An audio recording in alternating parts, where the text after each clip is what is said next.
So good morning. My name is Jennifer Lindsey, and I am the proud first-year superintendent at North Pekin Market Heights School District. As principal, you have the best job in the world in the craziest time in the history of education. However, I am 100% confident that you can do hard things and grow through what you go through.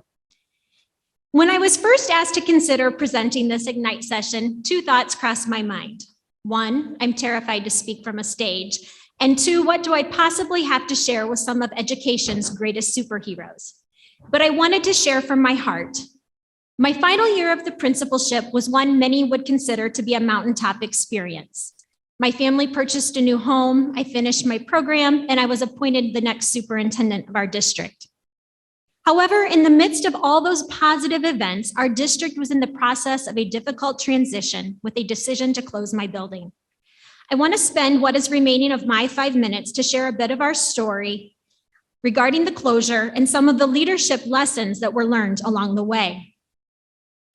7 years ago, I accepted what would be my first and only principalship at Rogers. I quickly learned how blessed I was to work with a fine group of professionals in an amazing school and community. Rogers served approximately 140 students in grades 3 through 5. In our final 2 years, we were recognized as an Illinois exemplary school.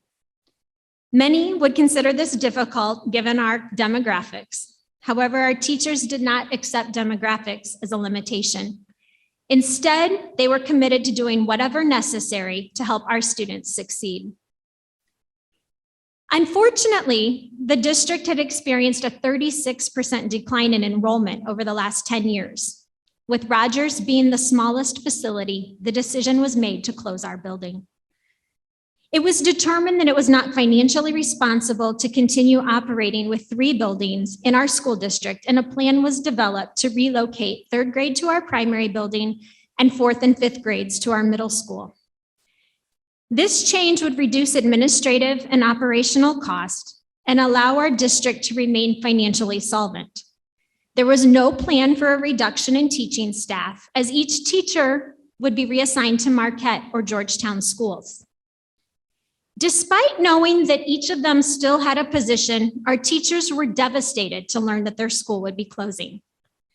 There were 3 months between the time the teachers learned the closure was being considered and the time the board took final action on their decision. During that time, emotions ran high. Most of us spend more time with our colleagues than we spend with our own families.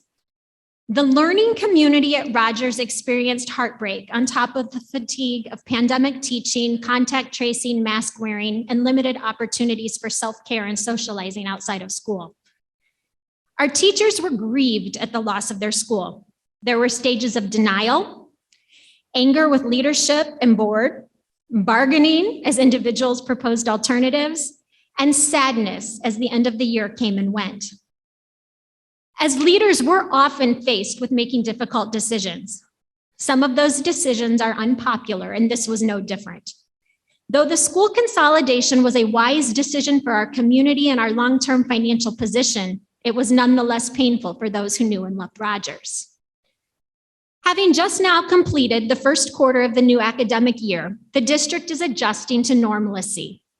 As such, we're able to reflect on some important lessons in leadership that have been identified throughout the course of the last 10 months. First of all, communication is key. From the beginning of our leadership team was open about the plans for the consolidation and encouraged dialogue with staff and community to address concerns and proactively plan for a change in operations. All information was shared with accuracy and honesty. We clearly communicated our enrollment data, our strong fund balances, and our desire to position the district to remain financially solvent. Through all of this, we realized how important relationships are in our organization.